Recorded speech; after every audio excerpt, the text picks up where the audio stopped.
सुन रहल छी एमपीएस विद्या मंदिर व माँ दुर्गा म्यूजिक के प्रस्तुति। Recording by ARV production.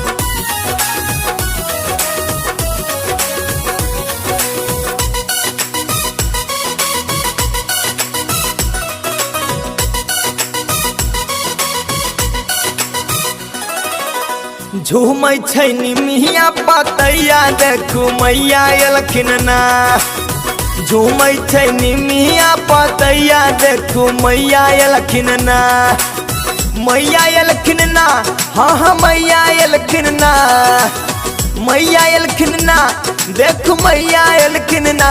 सगरो गूंजै छै सोहर सहनैया देखू मैया एलखिन ना। गूंजै छै सोहर सहनैया देखू मैया एलखिन ना।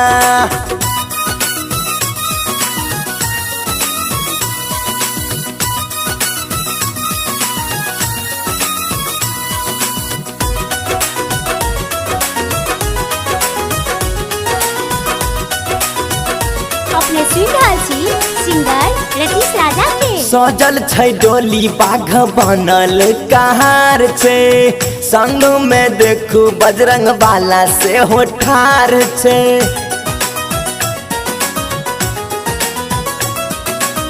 सजल छै डोली बाघ बनल कहार छै। संग में देखू बजरंग बाला से हो ठार छै। संग पुरैले भैरव भैया एलखिन ना। संग पुरैले भैरव भैया एलखिन ना। देखू झूमै छै निमिया पतैया दुर्गा मैया एलखिन ना।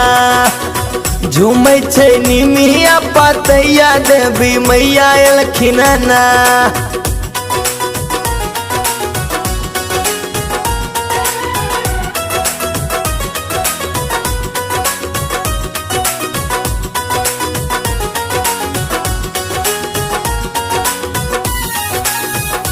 सुन रहल छी एमपीएस विद्या मंदिर व माँ दुर्गा म्यूजिक के प्रस्तुति।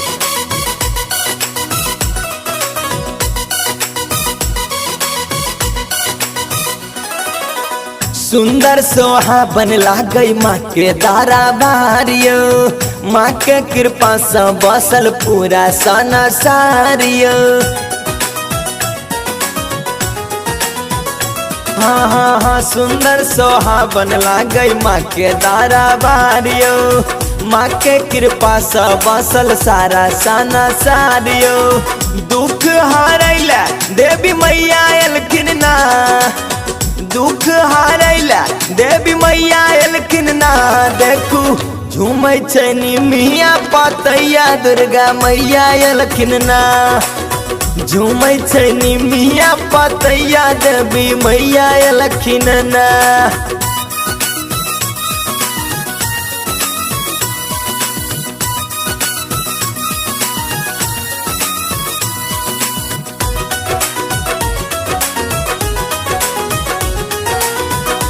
अपने सुन रहल छी सिंगर रतीश राजा के। भजन लिखै छै देखू विजय हमर भैया। गब का सुनबै छै देखू रतीश गवैया। हाँ हाँ हाँ हाँ भजन लिखै छै देखू विजय हमर भैया। गब का सुनबै छै देखू रतीश गवैया। नवमी भूखैले सतीश भैया एलखिन ना। नवमी भूखैले संग भौजी एलखिन ना। देखू झूमै छै निमिया पतैया देखू मैया एलखिन ना। कहै छै पवन पुरवैया देखू मैया एलखिन ना।